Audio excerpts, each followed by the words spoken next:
On March 20th, 2003, the United States invaded Iraq.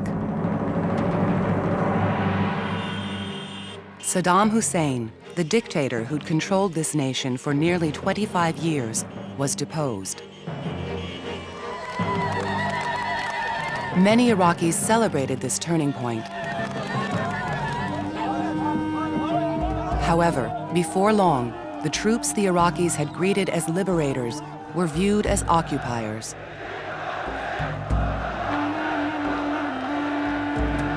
This wasn't the first time these scenes had played out on the streets of Baghdad. In the aftermath of World War I, the British faced nearly the same situation when they took control. When the British arrived in Baghdad, they were met with smiles and flowers and just masses of roses in the streets. A great welcome, because the feeling was that the British had liberated the Arabs from the ruling Turks. What the Arabs were asking after several weeks was, well, why are you really here? What is it you really want, and how long are you going to keep your troops here, and when are you going to leave? One of those challenged with answering these questions was a fiercely independent archaeologist, mapmaker, and intelligence officer who'd come to know the region as few Westerners had. Her name was Gertrude Bell. There is a great deal of work to be done here. My own previous knowledge comes in very handy in many ways, and I can't tell you how wonderful it is to be in at the birth, so to speak, of a new administration. Her role cannot be overstated. She was really a major shaker and mover, as some people would put it, at that time. She helped make decisions at the highest level in London, which influenced directly what was going on in Baghdad. And she communicated with Iraqi leaders. She helped form the modern state of Iraq. It's as simple as that.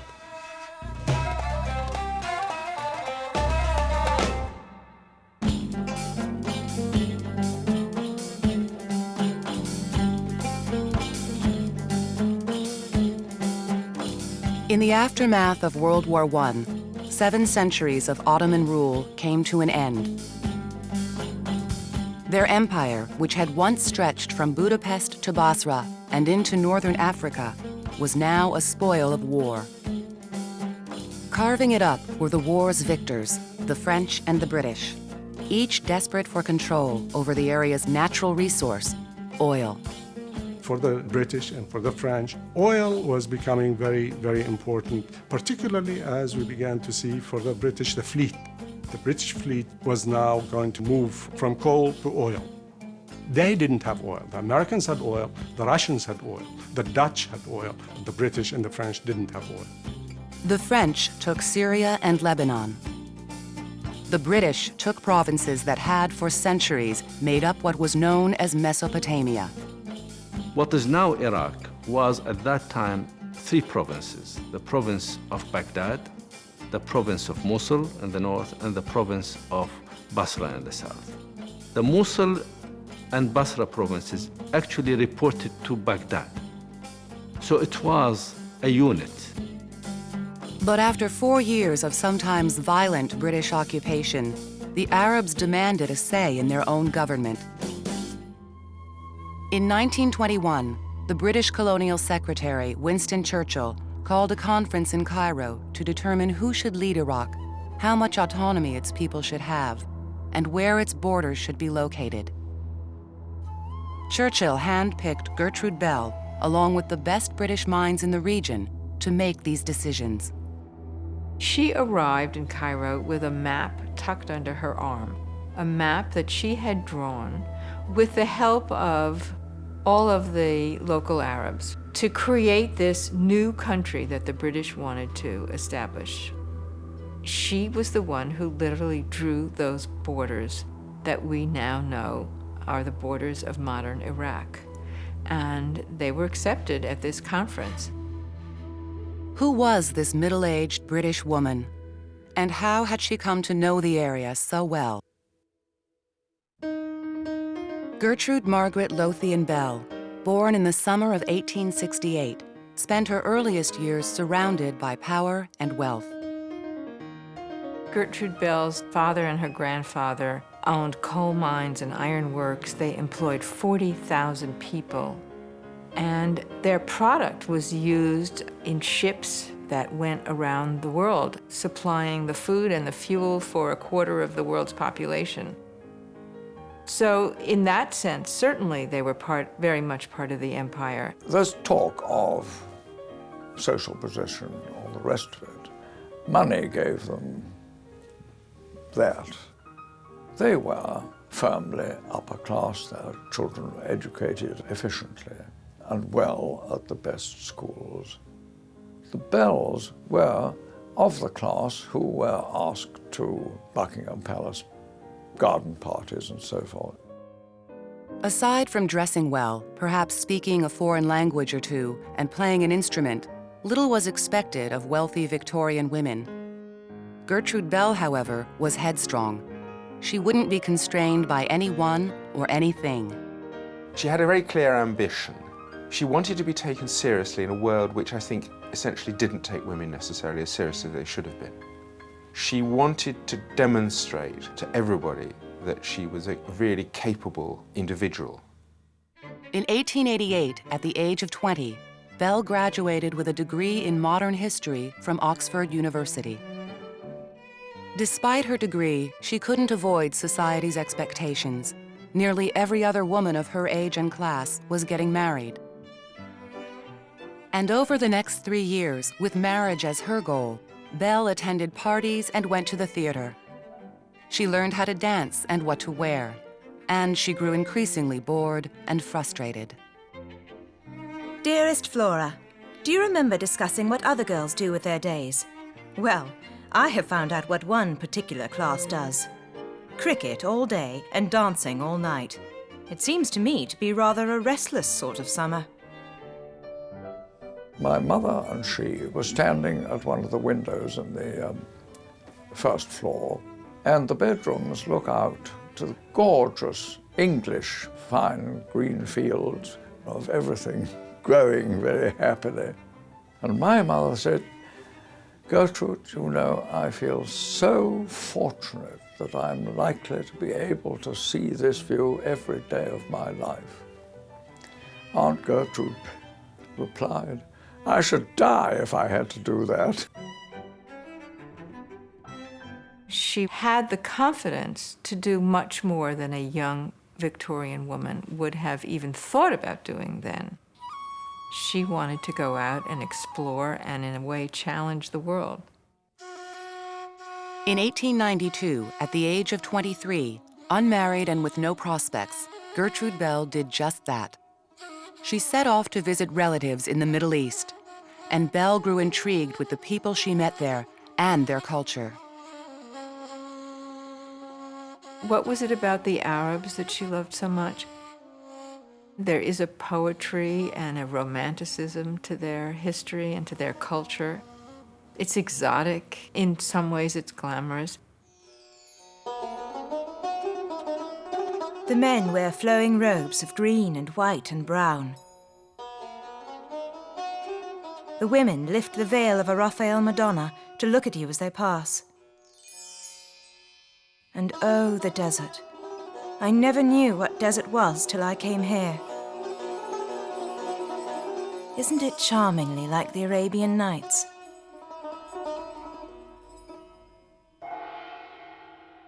And her travels, she's very much a daughter of empire, and she sees that in the East you see the world coming and going, ebbing and flowing. But at the same time, she sees her own world as essentially being on very much the crest of that wave and looking around the world from the top.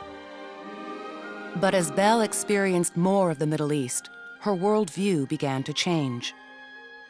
We in Europe are accustomed to think that civilization is an advancing flood that has gone steadily forward since the beginning of time. I believe we are wrong.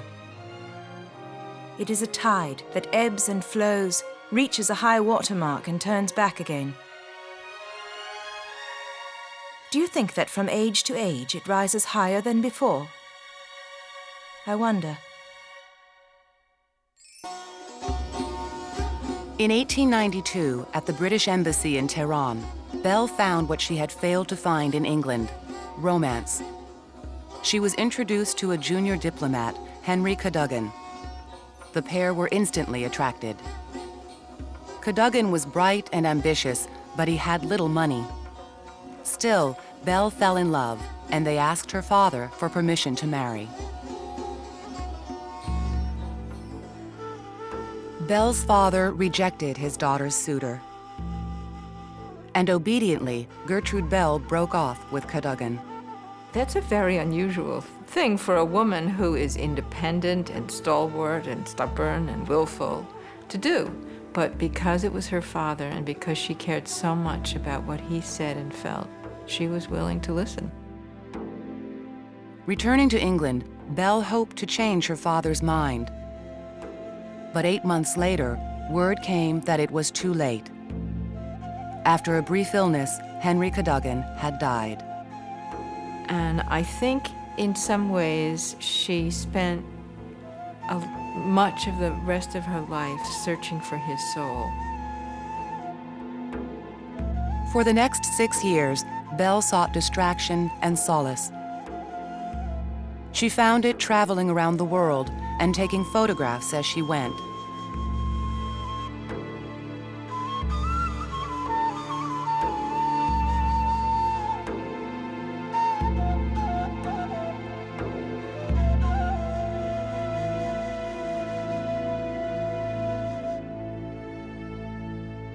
In 1899, Bell was drawn back to the desert of the Ottoman Empire.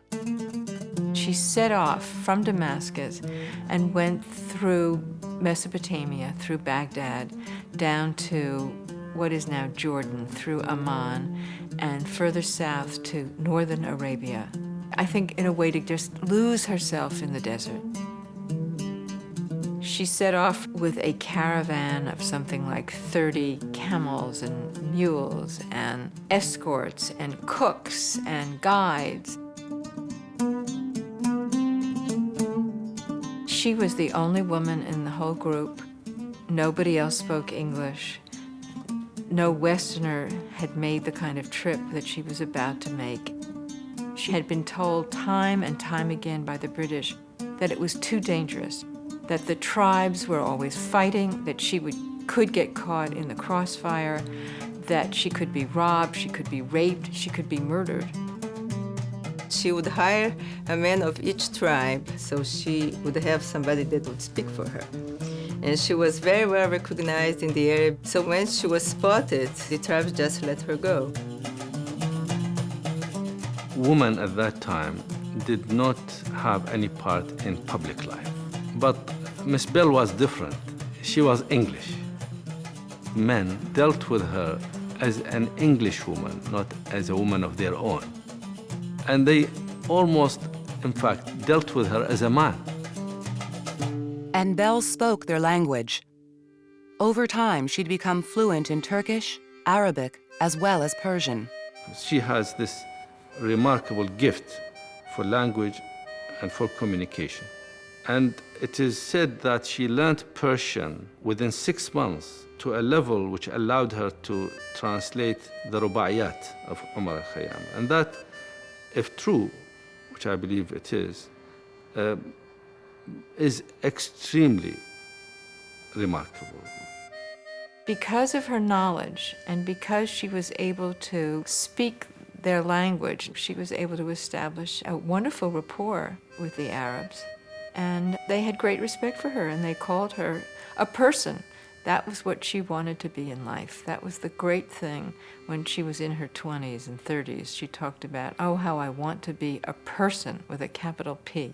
Over there, she felt really, really free. It was the part of the world where she felt that she could be herself. Bell spent the next 15 years crisscrossing the desert. She came to know the numerous tribes and the ethnic tensions which divided them. Her records included a diary, expertly drawn maps, and an extensive photographic archive. She takes photographs which are quite radically different. She takes lots of photographs of women, And to some extent, she was privileged. As a woman photographer, she was able to take photographs of Muslim women and other women in the Near East, which a man may not have been able to take.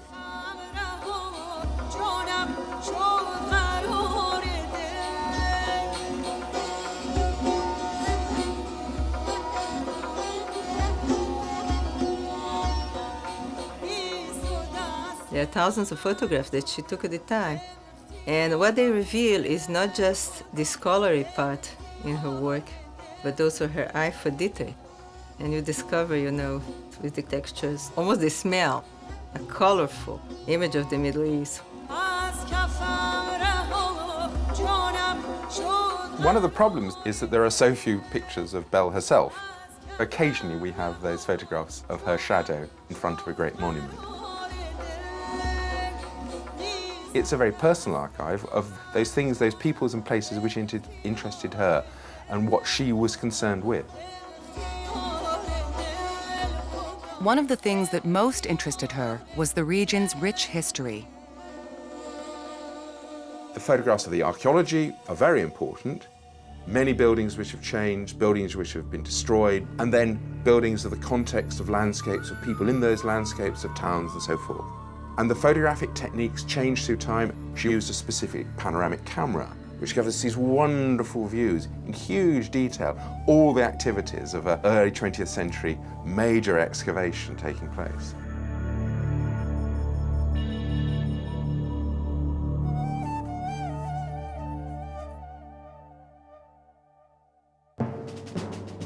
Bell was in Great Britain visiting her family when in 1914, her well-ordered life, along with the rest of the world's, was thrown into chaos. War spread across Europe. In short order, England was embroiled in the conflict, a conflict which extended into the Middle East once the Ottomans allied themselves with the Germans. The British had little reliable information about the area. They found an unlikely source in 46-year-old Gertrude Bell. The British government needed her knowledge of the tribes. More importantly, they needed her knowledge of the geography, her maps that she drew, and the personalities. In November of 1915, the British government asked Gertrude Bell to return to the Middle East as a member of the intelligence service. Bell was to be the only paid female political officer in the British Army. When the British took over the southern Mesopotamian city of Basra, Bell was part of the occupying force. And when they routed the Ottomans from Baghdad, she was given a key role at military headquarters. She was given the title of Oriental Secretary, which was the British euphemism at that time for Chief Intelligence Agent. Her real job was to create a network of people who would come to her and inform her of what the Arabs were thinking and feeling and doing throughout the area. The British spent the next 3 years fighting to maintain control over the region. Gertrude Bell acted as an official liaison between the British and the Arab populations. The people came to her from the tribes, from all different sectors of society, and complained and asked things. And she was the one that was, in fact, the middleman or the middlewoman between the High Commissioner and the population. That was, in fact, the essence of her role. It is difficult to write of Miss Bell's services without seeming to exaggerate. Her long acquaintance with the tribes and sheikhs makes her advice invaluable, while her inextinguishable faith prevents her from being discouraged. She is, in fact, the connecting link between the British and Arab races. My brothers, you have heard what this woman has to say to us. She is only a woman, but she is a mighty and valiant one. If the women of England are like her, the men must be like lions in strength and valor. We had better make peace with them. But at the end of World War I, as the British tried to assert their authority over the region, they found that not all of the Arabs were interested in making peace. The provinces of Mesopotamia were populated by ethnic groups who were not only in conflict with each other, they resented British authority. By that time, there was a very strong sentiment which was hostile to the British. It was felt that British exercised too much influence. Gertrude Bell was one of the first to recognize that the Arabs didn't need or want foreign control. She did have an understanding of the Arabs, which I think some of the British administrators and others may not have done to the same degree. She was aware of the weaknesses of the system that she was creating. Local conditions, the vast potential wealth of the country, the tribal character of its rural population make the problem harder to solve than elsewhere. We have stated that it is our intention to assist and establish indigenous governments. I believe that events of the last year have left us no choice in Mesopotamia. Arab frustration grew to the breaking point in 1920. Railway lines were cut and violence followed. Though the British quickly suppressed the revolt, it forced them to rethink their role in the region. The uprising of 1920 more or less forced the British to acknowledge the fact that they cannot have a direct rule. Iraq cannot be simply annexed as part of the British Empire, but they had to create an independent state and then exercise whatever influence they can over that state. In 1921, Gertrude Bell was invited to attend the Cairo conference where this new state's future was to be decided. There were no easy answers. Most of the people of the region at that time, especially the average people, continued to identify themselves with their religious, sectarian, tribal, sometimes regional identities, and there were these kind of loyalties. The Kurds, an ethnic group from the north, wanted autonomy from the Arab majority in the south. That majority was split into two Muslim sects competing for control on religious grounds, the Sunni and the Shiite. The map that Bell drafted for the Cairo conference intentionally created a Sunni majority, one she knew would be more friendly to the British. What Gertrude Bell and the British wanted was a secular, moderate, pro-Western country. And she knew that they could have that if there were a Sunni majority. The Kurds were primarily Sunni. So if they could include the Kurds in this new country, the Kurds and the Arab Sunnis would together form a majority. And that's what they did. This uneasy alliance would be called Iraq. Perhaps better than most, Bell understood that only a respected and charismatic Arab could lead this nation's conflicting and disparate groups. When she started out in her travels, in her writing, she called the Arabs children who knew nothing. And as she got to know them, she understood that they were perfectly capable of ruling themselves. And she came to respect them in a way that most of the British did not. An old friend of Bell's, T.E. Lawrence, known as Lawrence of Arabia, agreed with her. Lawrence introduced Bell to a man he thought could do the job. His name was Faisal Hussein. Though Faisal had never been to Iraq, he'd proven himself to the British by leading an Arab revolt against the Ottomans during World War I. Because he was a descendant of the Prophet Muhammad, he would have legitimacy in the eyes of both the Shiites and the Sunnis. He himself was a Sunni, but the Shiites had great respect for that. And so he was the perfect candidate for this position. Faisal himself turned out to be a remarkable character, a very resilient, very wise, and measured individual who came into a country he did not know to rule a population he had no idea about. It was Gertrude Bell's task to really teach him all about the area, about its history, about its people. So there was a wonderful relationship that they had, and she had an almost schoolgirl crush on him. And I think he had great admiration for her.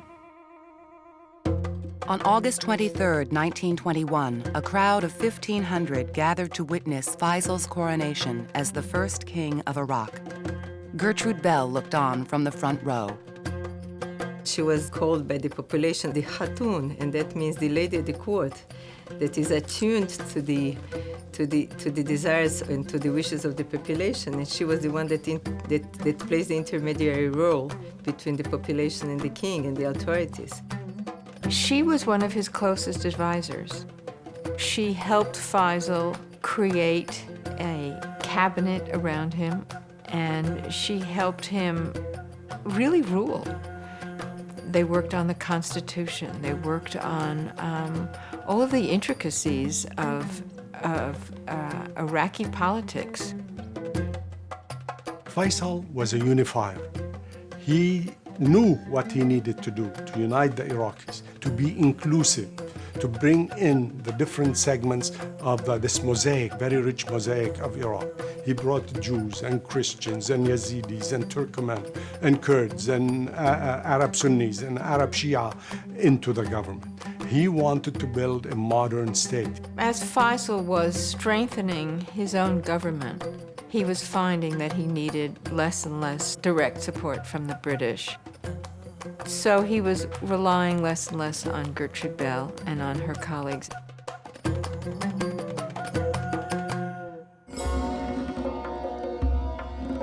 Though Bell's visits to Faisal's palace occurred less frequently, she continued to work on behalf of the Iraqi people.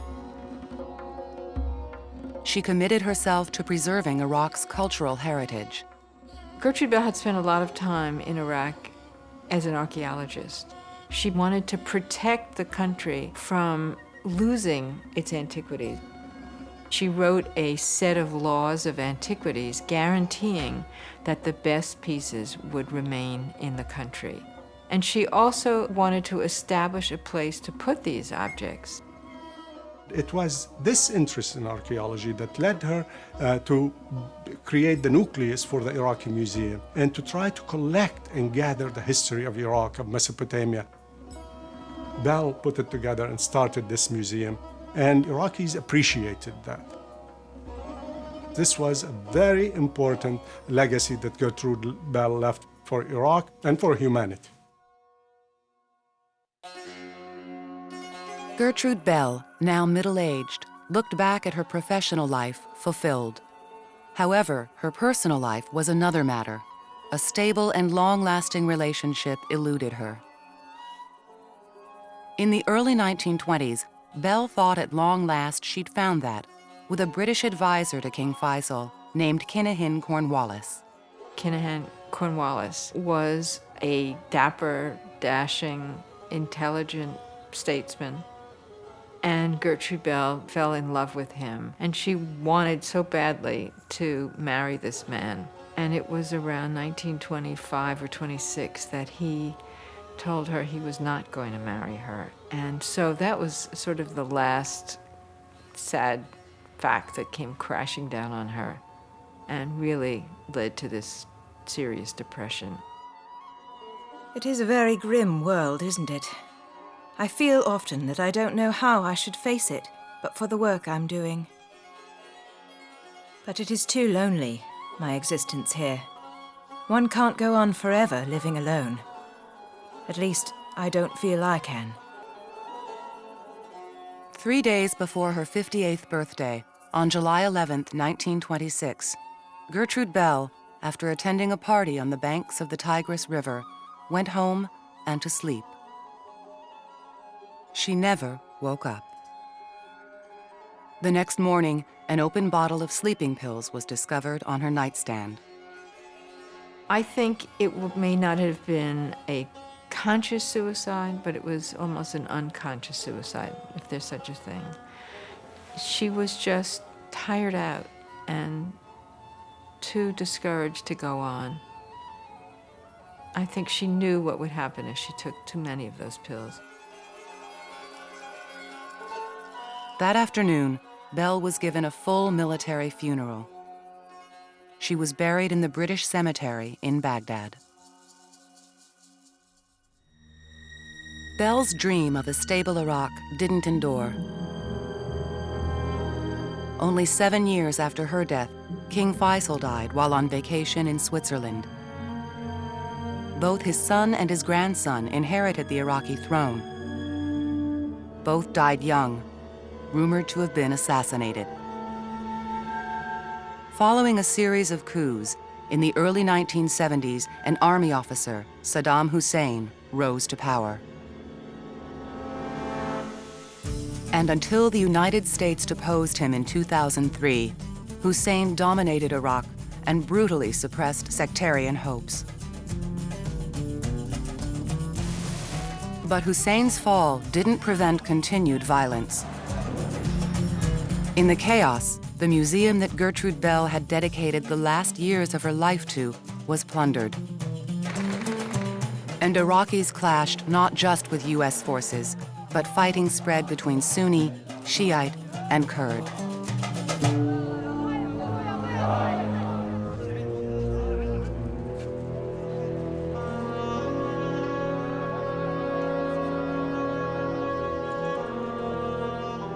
This imbalance, which has its historic roots in the Ottoman Empire, is plaguing us today.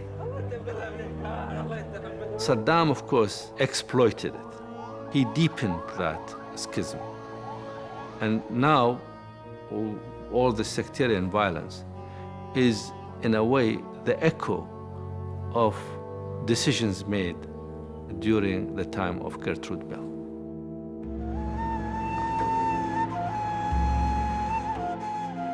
We are not building here with lifeless stones.